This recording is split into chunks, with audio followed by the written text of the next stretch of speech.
ډېر زیات خوشحاله یم چې پس له بودو د براق ښوونځي د ګلالۍ زده کوونکو د پایلو په جشن کې ګډون کوم او دا هم راته د ویاړ خبره ده چې د براق ښوونځي یو زده کوونکی یم. د براق ښوونځي د زده کوونکو د اولیاو او په افغانستان کې د ټولو هغه کورنیو څخه د زړه له تله مننه کوم چې خپل ماشومان ښوونځي ته د زده کړې لپاره لېږي.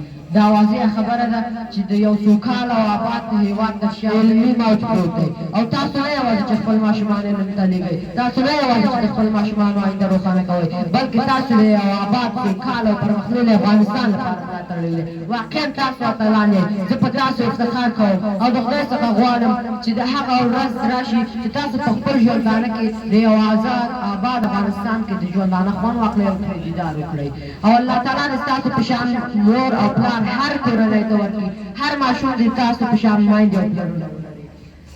ستاسو په اجازه درنو شاګردانو ورته یو څو خبره لرم. درنو شاګردانو، تاسو ډېر خوشبخته یاست چې د ښوونکو مخې ته ناست او علم زده کوئ. له دغې خوشبختۍ څخه باید تاسو ګټه پورته کړئ.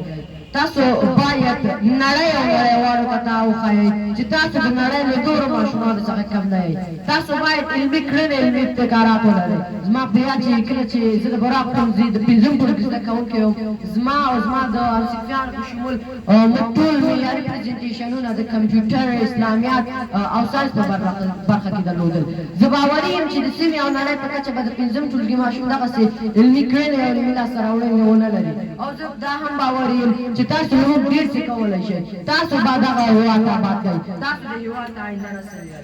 تاسو باید درس ولولئ، کړنې وکړئ، علمي کړنې او علمي لاسته راوړنې باید تاسو وکړئ. تاسو باید لا سبق ولولئ تر څو خپل هېواد آباد کړئ. نور خبره نه اوږدوم ځکه چې وخت هم کم دی.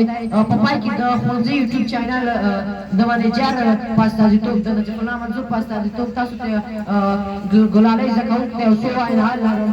هغه دا چې ستاسو د نورو علمي مقالو، پرزنټیشنونو او ترانو لپاره ښوونځي یوټیوب چینل ستاسو په خدمت کې دی. ښوونځي یوټیوب چینل به ستاسو ویډیوګانې په یوټیوب کې نشته وي.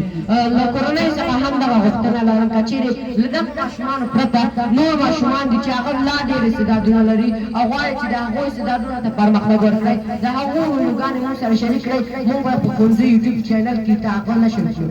د مدیر صاحب محترم څخه هم دا غوښتنه لرم چې یو څو شاګردان موږ ته معرفي کړي تر څو موږ له هغو سره مرکې ولرو.